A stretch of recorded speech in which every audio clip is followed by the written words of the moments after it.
Welcome to Self-Development Network. It's your boy Bink. Thank you for tuning in today. I hope you guys are having a very, very wonderful day. You're staying blessed, you're staying motivated, you continue to strive for the things that you want and the things that you believe that you can accomplish in your life. Thank you for tuning in. Continue to do that and continue to just walk with me every day.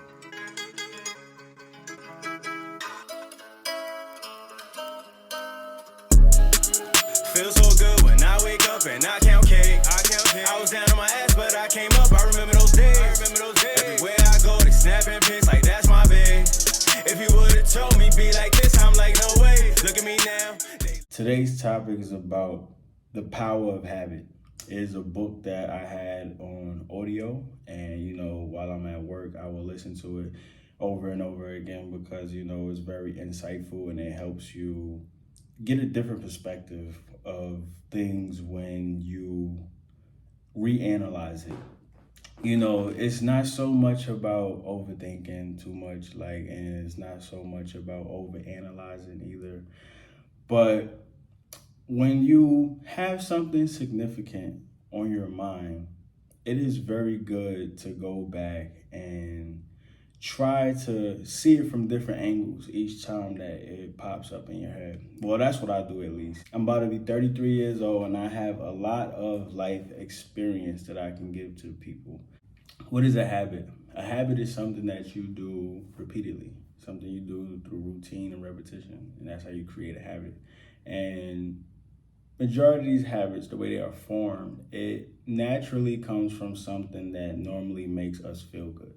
Things that matter to us, that make us feel good, and we can use those things to manipulate life as we go on through our days. So creating new habits is always a good thing, and creating new habits can also be a bad thing. I'm a person that's all about balance because you have to understand everything is not always going to be great. Everything is not always going to be bad. There has to be a balance. That's life. That's how life works. When creating a bad habit, you sometimes really don't notice it. You might do something and get away with it, and it repeatedly happens, and you keep getting away with it. At some point, it becomes second nature.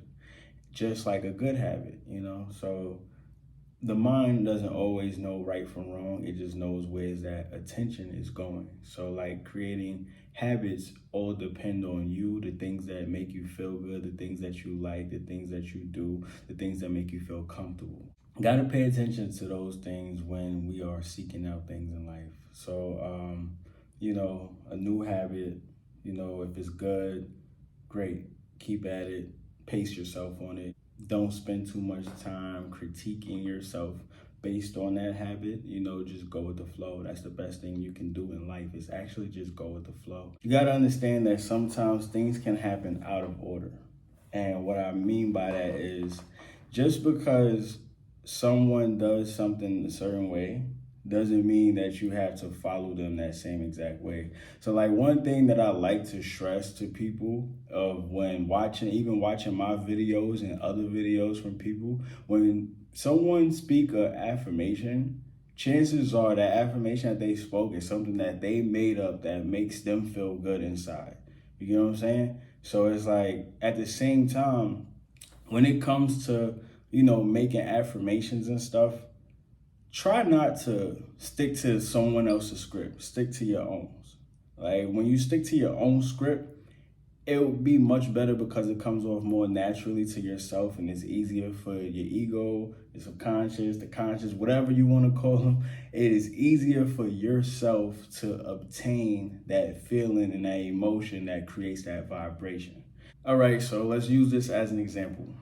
Boxing. I'm a very big boxing fan. And as a boxer, you have to be able to do a lot of different things and create many different habits for yourself so you can stay dedicated when it comes down to actually getting into that fight.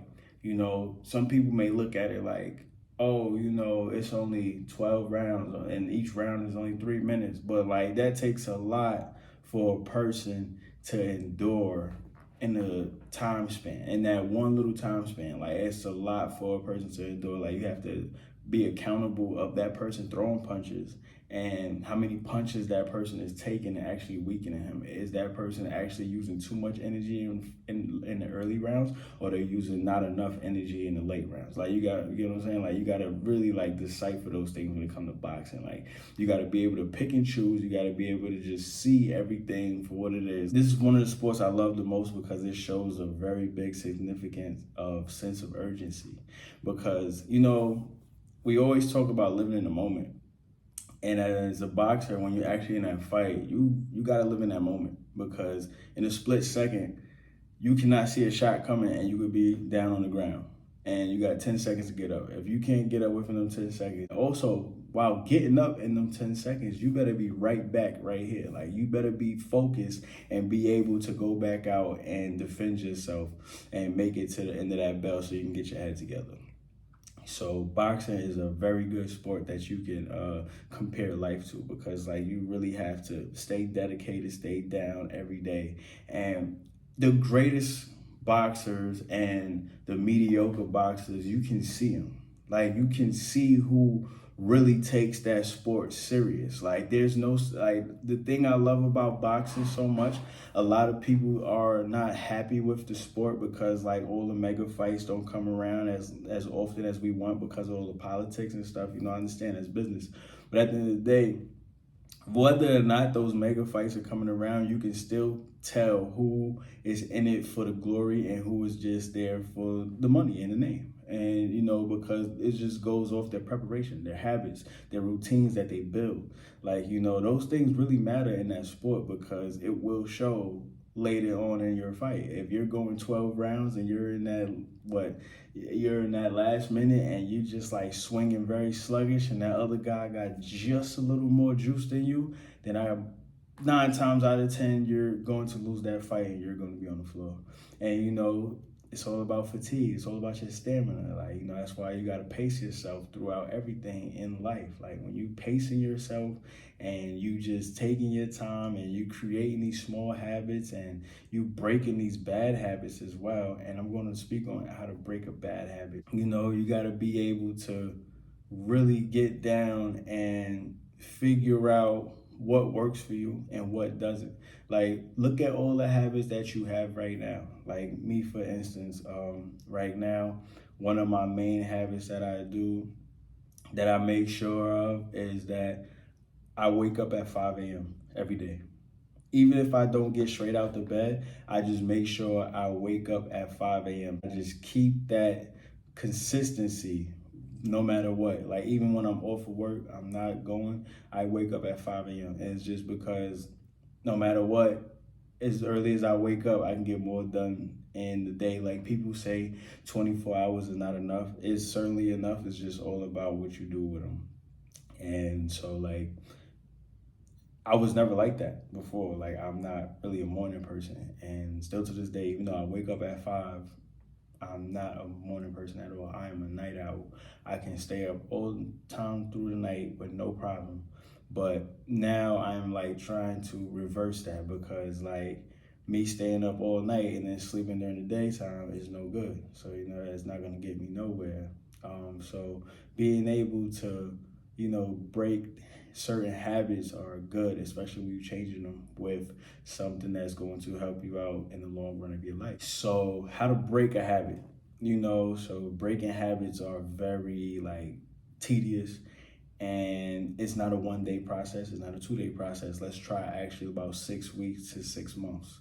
You know, that's a very more better time frame to go with. And I don't speak on time, but I'm just saying, like, 6 weeks of doing something consistently, I think that you embedded it somewhere into your subconscious at that point. And especially 6 months, at 6 months, you're more than proficient at that point.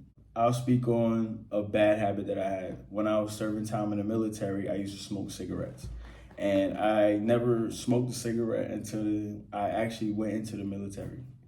And that was just because, you know, all my friends are doing it. There's nothing else much going on. Everybody's in a smoke pit. I probably went about 4 or 5 years before I actually smoked my first cigarette. And it was just like, once I did it one time, it made me feel good. And that was it. It just kept going on and on. And I went from pack a day, and it's just like, it was bad at that point. And I just wanted to get rid of that bad habit. I did it unconsciously. This was like way before I was on spiritual journeys, wondering how the brain works and, the different parts of your brain and which ones are being displayed at each time. Like, this is before I was into any of that stuff. And I just did it subconsciously. Like, when you have a habit and you're ready to fulfill that habit, you get a cue. Your cue will let you know, like, hey, it's time. So when I was smoking, whenever I felt like I had like any type of anxiety, or like I just wanted to blow off some steam, or like I just wanted to do anything to make me feel a little better than I was feeling at that point, I would go outside and smoke a cigarette. So my cue was me feeling that sense of like, all right, you need to take a break. All right, you need to, go blow off some steam. You need to, just go release some energy. So that was the cue. And so when you get your cue for whatever it is, it doesn't even have to necessarily be about smoking. When you get your cue will tell you exactly what you want, how you feeling, and what you should do about that. Usually when you get your cue, you're going to be visualizing you carrying out that action. So like whenever I got my cue that I wanted to smoke a cigarette, I would visually see myself walking outside, going inside my right uniform pocket, or if it was up here, I would go in either one of those pockets, pull out the cigarette, and light it. That's what I seen every time. If I didn't see that, I would actually see me just sitting there and just smoking and just chilling out. So you get your cue, then you get your visual, then you actually go and carry out the action. And when after you carry out the action, that's when you actually get that satisfaction that you were looking for. So now, here's something different. When you're trying to break a habit like that, you have to still find the same cue. Then you visualize exactly what you're doing or what you're about to do. Then you carry out that action, and then you feel that sense of fulfillment that action gave you. So when I was trying to quit smoking, I would get the cue that, I need to smoke. Like, oh man. And then after that, I would visually see myself smoking, but then I would try to erase it and replace it with something else. I would start trying to figure out things that could make me feel better. So like everything is not always going to be to your disposal each time. So like just make it something real simple and realistic. So my thing was I would get down and do some push-ups. Because why? After doing push-ups, you feel good, you feel stronger, you got some type of burden lifted from you. And so like that was my thing. Like that was the way I was able to change the cue. Like yes, I did struggle with it sometimes. Sometimes I did like relapse and just smoke a cigarette. But then after a while, I noticed that it wasn't a big deal to me no more when I would smoke the cigarette and I didn't want it. I would take like 2 or 3 pulls and then flick it. And at that time, I was in New York City. Packs was like $15, $20. So it's like you keep doing stuff like that, you just throwing away money at that point.